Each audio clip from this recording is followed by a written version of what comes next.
Hello and welcome back to this channel. Today I will be showing how I do my Mount Lady makeup, which includes a full coverage base. Stay tuned to the end for a surprise.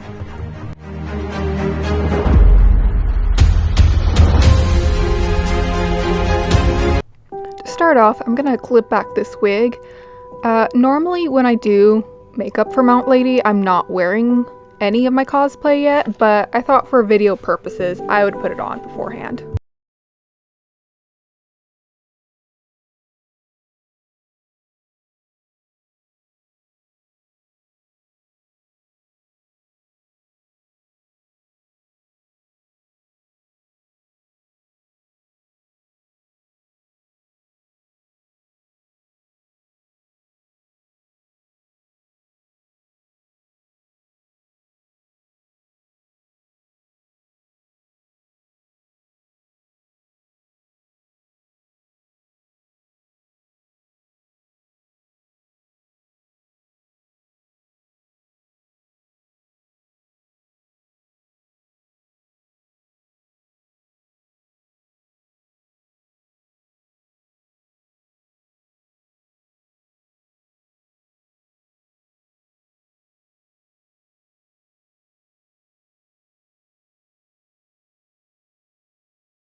Your time matching the other wing, which is on my right eye.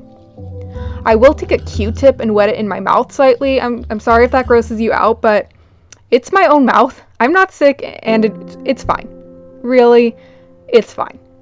A lot of makeup removers kind of irritate my eye, so I just do this, and you know what? It's never done me wrong in the past. Then I take a very warm brown liner on my bottom waterline.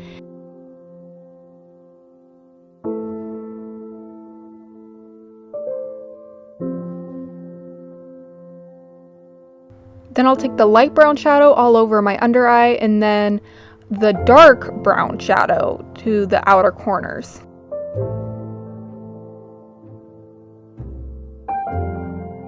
I've decided that I want the eyeshadow a little bit darker, so I'm just going into the crease with that brown and charcoal shade.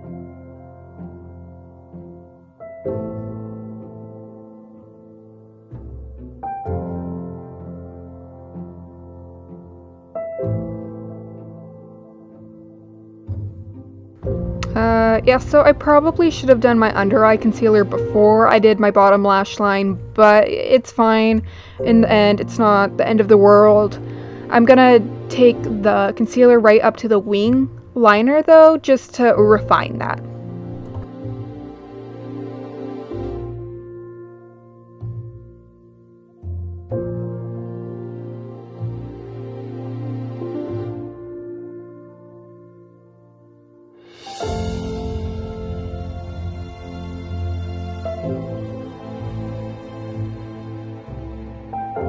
Here's a fast and painful montage of me trying to figure out what brows are.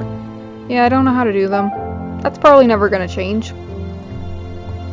So here comes the big debate in cosplay makeup. Do you apply so much makeup it looks borderline bad in person but amazing in photos?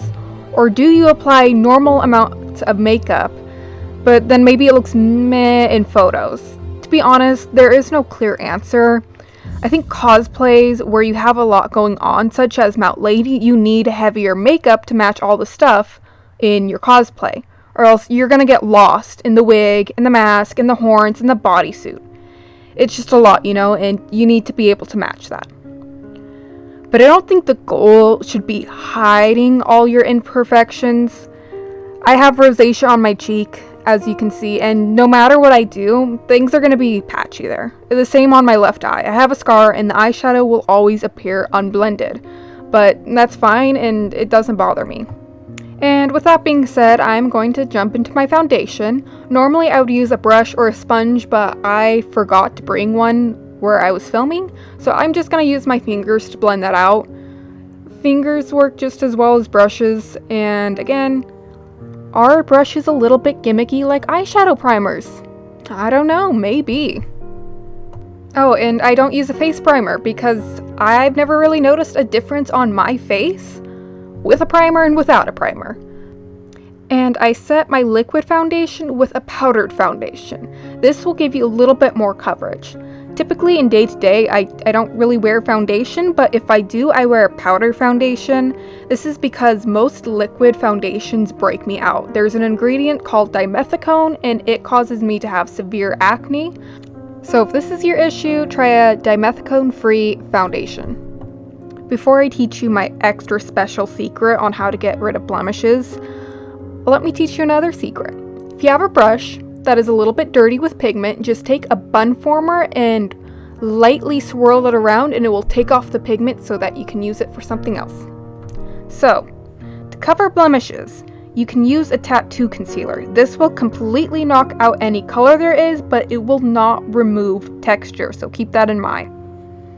Day to day, I don't really wear foundation or cover my blemishes. If I'm doing a photo shoot at home, I don't even do this. I'll just edit out any blemishes and post edits. I mean, even at some cons, I don't wear heavy foundation because I can't be bothered. I mean, in reality, who the hell cares if somebody sees a slight blemish? No one. But this is what I do if, you know, I am feeling up to it and I just want to cover everything on my face. Next, I'm contouring. There's nothing really special here. I like using a fan brush. I get really nice, neat edges that way.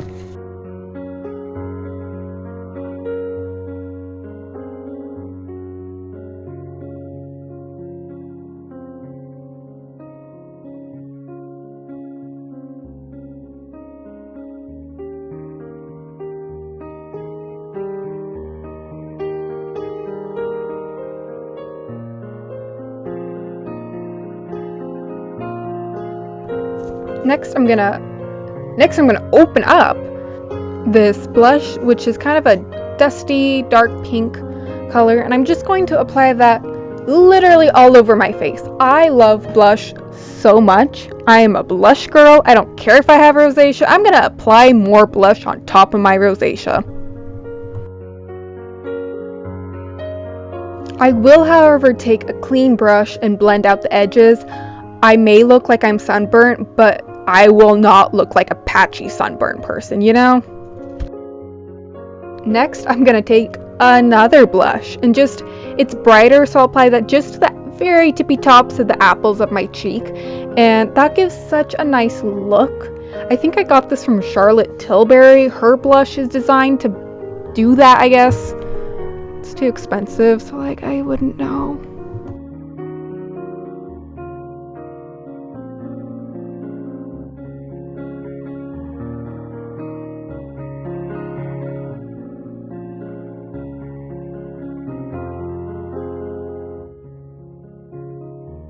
Highlighter. I don't know why I look so excited, but I'm just gonna apply highlighter on the tippy tops again of my cheek.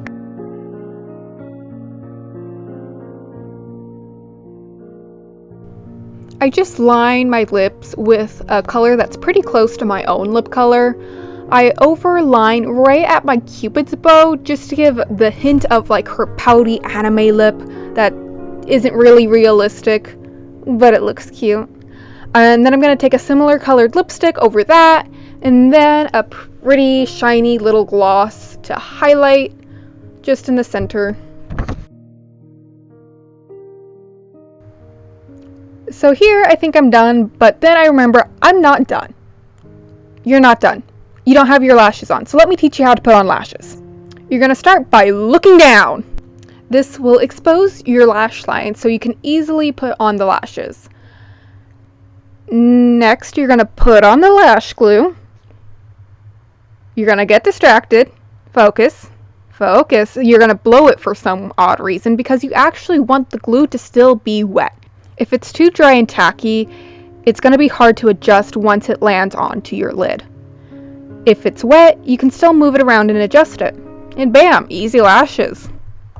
So I'm in the suit. This is a PSA.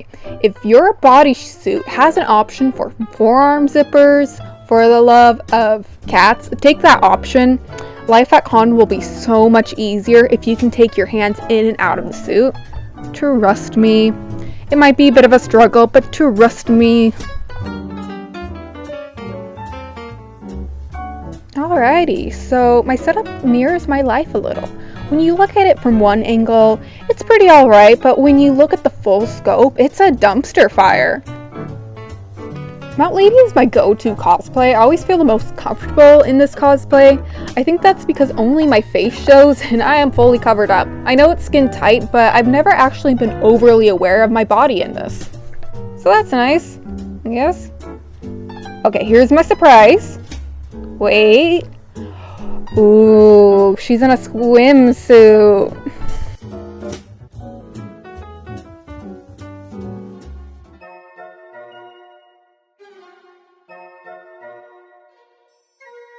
So, bit of a rant as I'm floating across the pool.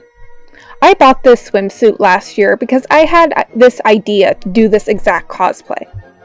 And this was to make fun of all the creeps who have ever commented weird things about this cosplay.